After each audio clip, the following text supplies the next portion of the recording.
యువనేత నారా లోకేష్ తన యువగళం పాదయాత్రలో యువతకు మాటిస్తూ ఆంధ్ర రాష్ట్రంలో నిరుద్యోగ సమస్య లేకుండా చేసేదానికి ప్రభుత్వ ప్రైవేట్ స్వయం ఉపాధి ద్వారా 20 లక్షల మందికి ఉద్యోగాలు కల్పిస్తుంది ఈ తెలుగుదేశం పార్టీ.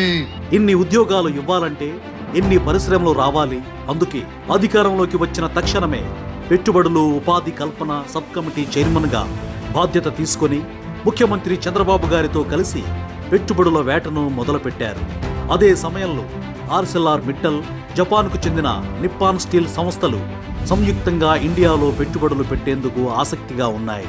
ఈ విషయం తెలుసుకున్న మంత్రి లోకేష్ అమెరికాకు వెళ్లినప్పుడు సంస్థ ప్రతినిధులను కలిసి ఏపీలో పెట్టుబడులు పెట్టేందుకు ఆహ్వానించారు.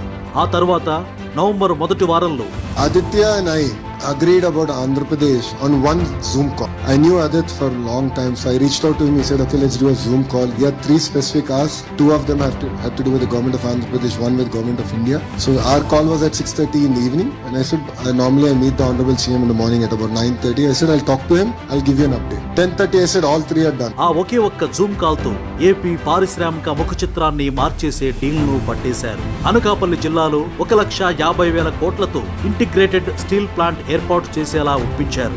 దేశంలోనే అతిపెద్ద ఇంటిగ్రేటెడ్ స్టీల్ ప్లాంట్ కావడం వల్ల సుమారు 1,00,000 మందికి ప్రత్యక్షంగా పరోక్షంగా ఉపాధి లభిస్తుంది. పెట్టుబడులు పక్కా అని తెలిసాక ఏపీ ప్రభుత్వం తరపున అనుమతులన్నీ వేగంగా మంజూరయ్యాయి. ఏఎంఎన్ఎస్ సంస్థకు ప్రభుత్వం ఎకరా 51.39 లక్షల చొప్పున 2,200 ఎకరాలను కేటాయించింది. 17.8 మిలియన్ టన్నుల కెపాసిటీతో ఏర్పాటయ్యే ఈ స్టీల్ ప్లాంట్ తొలి దశలో 7.3 మిలియన్ టన్నుల కెపాసిటీతో జేవీ నక్కపల్లి సమీపంలో 70,000 కోట్ల పెట్టుబడులతో ప్లాంట్ నెలకొల్పుతోంది. దీనివల్ల 30,000 మందికి పైగా ప్రత్యక్ష పరోక్షంగా ఉపాధి అవకాశాలు లభిస్తాయి. 2026 మార్చి 23న భూమి పూజ చేసుకుంటున్న ఈ ప్లాంట్ నిర్మాణాన్ని 2029 నాటికి పూర్తి చేయాలని లక్ష్యంగా పెట్టుకున్నారు. అనకాపల్లికి ఆర్సెల్ఆర్ మిట్టల్, నిప్పాన్ స్టీల్ రావడంతో మరిన్ని పరిశ్రమలు ఈ జిల్లాకు క్యూ కడుతున్నాయి.